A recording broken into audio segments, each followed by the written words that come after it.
Thanks for joining us from the Ohio AgNet Voice You Know With the News You Trust studio, sponsored by BASF, where you can count on the trusted performance of Allevo seed treatment to protect your soybean crop. Well, USDA will be required to rewrite significant parts of a 2018 genetically engineered foods label rule after a federal appeals court reversed a lower court's ruling in a lawsuit that challenged the rule. A federal appeals court ordered USDA to rework its genetically engineered food labels rule. USDA's biotech labeling rule was developed in response to a 2016 federal law that for the first time required genetically engineered foods to be labeled. In a ruling handed down at the end of last week, the U.S. Court of Appeals for the Ninth Circuit reversed a federal district court in California and held that the USDA's Agricultural Marketing Services acted unlawful by excluding highly refined foods from the genetically engineered labels requirements simply because GE material was deemed non-detectable. Once the USDA conducts a rewrite of the rule, it could mean that more foods will need to include genetic engineering labels. The Ninth Circuit also ruled there's a difference between whether a food contains genetically engineered material versus whether it's detectable. The Ninth Circuit said the AMS has discretionary authority to set threshold amounts for disclosure and remanded the rule back to USDA. Today's weather brought to you by Seed Consultants. Simply better performance online at seedconsultants.com. Here's the forecast. Sunny, warm, and dry for another day here across Ohio. I'm Chief Meteorologist Ryan Martin. Let's take a look at that forecast update. Beautiful weather in here today. It's a little bit windy, all right? But it seems like most days recently have been windy, so I'm not going to get too bent out of shape about it. I do think moving forward, we are still looking at major changes in our pattern starting tomorrow. A frontal boundary is building off to our west and northwest overnight tonight. That is going to drag through Ohio through the day on Friday. Scattered rain showers hitting almost all areas of the state, 90%, I'll say at this point, with a tenth to 3/4 of an inch of precipitation. We start to clear out a little bit around sunset Friday night, and then we are pushing pause on any additional inclement weather all the way through the day on Saturday.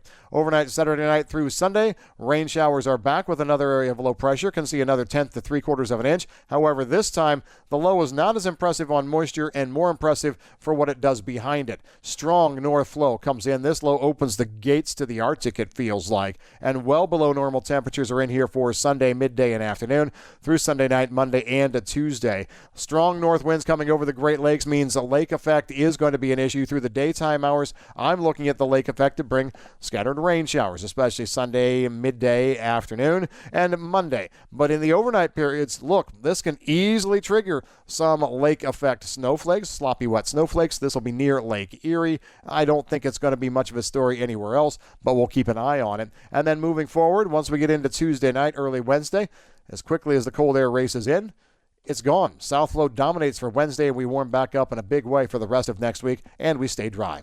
I'm Ryan Martin. And thanks, Ryan. Let's check in with our weekly update from the Ohio Soybean Council and your checkoff dollars at work. Here's Dusty Sonnenberg. Joining me today is Mackenzie Joseph. Mackenzie is a communications coordinator with the Ohio Soybean Council. Mackenzie, Ohio Soy believes very strongly, I know, in investing in the next generation, and one way that that's done is through scholarship opportunities. What are some of those opportunities that folks can take a look at through Ohio Soy? Both the Council and the Ohio Soybean Association are happy to offer scholarships this year. Starting off with the Council, we're offering $47,000 this year in scholarships, and that's comprised of both undergraduate and graduate scholarships.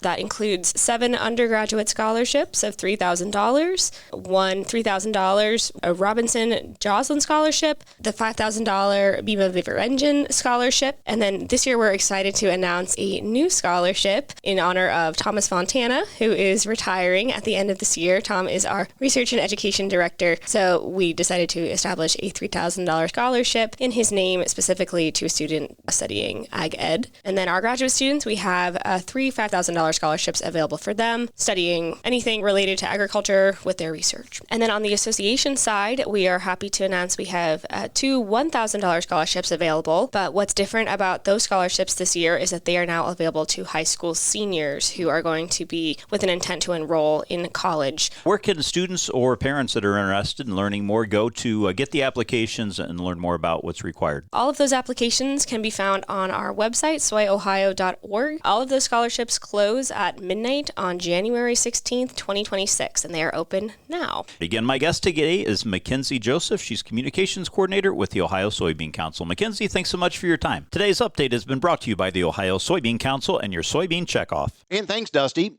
5 of the 8 average fertilizer prices showed increases, with anhydrous continuing to lead the way upward in the first week of November, according to sellers surveyed by DTN, although there were no significant price increases, which DTN designates as 5% in either direction. Anhydrous was 4% higher compared to last month at $843 per ton. Anhydrous was priced about $30 a ton higher compared to 1 month ago. Prices for 4 other fertilizers were up slightly from last month. DAP had an average price of $9.27 per ton. That's about 2% higher. MAP was $9.31 a ton, or up about $10 a ton compared to last month. The average price of potash was about 1% higher at $4.87 a ton, and UAN 32 came in just $1 higher at $466 a ton. 2 fertilizers reported average prices dropping. That would include UAN 28 at $412 a ton, down $7, and urea fell $11 to $598 a ton. 1 fertilizer had no change. That was 1034.0 at $665 a ton. Also, in fertilizer news, a Swiss company plans to build a $1.5 billion climate-friendly fertilizer plant in central Washington state. It will continue with plans to build despite losing a federal subsidy from the Trump administration, according to a story in the Washington State Standard. In October, the U.S. Department of Energy canceled funding for the Pacific Northwest Hydrogen Hub planned by Atlas Agro. Instead, the company said it plans to build the green fertilizer plant as well as a data center on that site. The company likely will need to begin construction on the fertilizer plant by the end of 2027, according to the report. To qualify for federal tax credits, the plant is expected to take at least 3 years to build. Back with more after this. Attention construction pros. Purple Wave Auction brings quality equipment to your fingertips. Join our bi-weekly online auctions featuring dozers, excavators, loaders, and more. We provide detailed listings, photos, and seller contact info. Inspect online or in person. With our no reserve policy, every item sells to the highest bidder. Visit purplewave.com today and see why informed builders choose Purple Wave. Transparent processes, real deals. Your next great purchase awaits. purplewave.com. Whether you're in the fields or on the farm, creating a safer work environment has never been easier. BWC's safety consulting services are included with your policy premiums and offer training and education for everyone in your farming operation. It's always the right time to make safety a priority. Visit bwc.ohio.gov or call 1-800-644-6292. The Ohio Bureau of Workers' Compensation, here to help you work safely.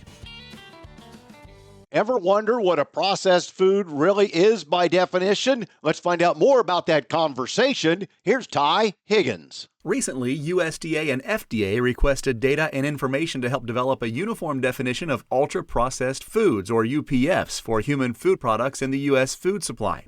One of the organizations weighing in on the issue was the Ohio Soybean Association. The organization sent a letter emphasizing how soybean growers work to provide safe and nutritious products for consumers, and how products like soybean oil can play a crucial role in the food system as an ingredient in dozens of packaged foods and as a heart-healthy oil for cooking. Brandon Kern is Deputy executive director of OSA. A desire to have a definition of ultra-processed food is being driven by some inadequate or inaccurate, quite frankly, assumptions about the health benefits of seed oils in general. And so there's a lot of talk out there about somehow seed oils being unhealthy, and we have decades worth of research and data to show it actually is healthy. It's full of unsaturated fats, which, those are the healthy fats that you want in your diet, that provides an ingredient for a number of food products. And so we were concerned and wanted to set the record straight on the health benefits of having seed oils as an ingredient in food products and as cooking oil, for example, as well. You can read the letter to USDA and FDA from Ohio Soybean Association President Rusty Goebel online now at ohioagnet.com. I'm Ty Higgins reporting. And thanks, Ty. Oil futures fell for the third consecutive trading day Wednesday after the U.S. Energy Information Administration reported a sizable build to commercial crude oil inventories. The declines caused crude benchmarks to close below levels key to market bulls. The New York MEX WTI contract for December delivery settled down 96 cents at $59.60 a barrel, under the $60 mark for the first time in 2 weeks. The ICE Brent for January delivery slid 99 cents to $63.45, entrenching its position below the key $65 level. The U.S. dollar index edged higher by 0.005 points to 100.075 against a basket of foreign currencies.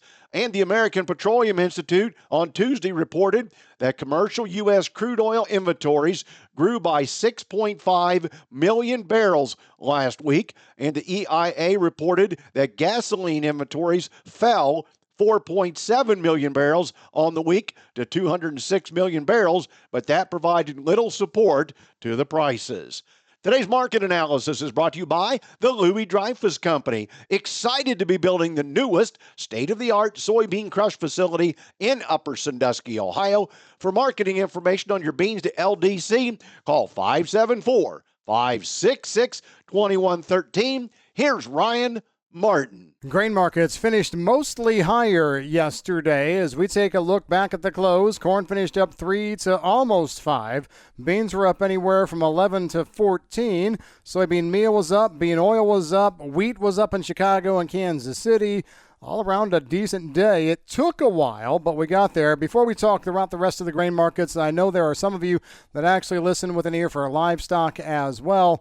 Yesterday was not a good day in the cattle complex. Limit down moves in live cattle down 7 1/4. Limit down moves in feeders all down 9 1/4. So we're going to have a big expanded limits as we move through it today. So that's going to be a story as well. But back to the grains, that's what you're mostly here for. Yesterday was a very, very interesting day. Thin volume overall. China ended their March retaliatory tariffs, but they did keep 10% April retaliatory tariffs on U.S. soybeans. Light volume trade yesterday. Wheat values were mostly higher following China's modest purchase of soft white winter and soft red winter wheats, as well as hard red spring. The total tonnage not over 500,000 metric tons. Some exporters arguing that total purchases were less than 250,000 metric tons. But still, China bought wheat. That hasn't happened in a little while. No evidence yesterday of fresh China demand for U.S. soybeans or sorghum in the cash markets. Market participants are now wondering whether China is just going to buy Board of Trade futures that would count against the 12 million metric ton U.S. Trade Representative's Office of Soybean Purchase Pledge. Wow, that would be interesting if that turned out to be the case. China would have until the end of the year to secure 88,000 Board of Trade soybean futures. They could then shift the futures to cash for shipment during 26. Traders estimate that following the recent Board of Trade open interest gains in soybean futures, China could have already secured between 35 and 45,000 contracts of Board of Trade soybeans, or about half of the pledge total. China can then show the U.S. Trade Representative that its net soybean futures long position is good enough for compliance. This, you know what, when it comes to China, there's always something, and this is one of the most wild and crazy loopholes that I've heard of in a while. If this is actually what's going on, we'll dig in and see if we can figure it out. I'm Ryan Martin. And thanks, Ryan. Today's market's brought to you by Seed Consultants. Simply better performance online at seedconsultants.com. Overnight at the open, December corn down 2 1/4 at $4.33. March $4.47 also down 2 1/4. November beans $11.09, down 10 3/4. January $11.22 3/4, down 11 1/2. July wheat down 4 1/4, trading $5.80 3/4. September $5.91 1/2, down 4. In livestock at yesterday's close, December cattle down $7.25 at $220.52. December lean hogs up 67 at $80.60. And January feeder cattle down $9.25 at $319.97. This is the Ohio AgNet.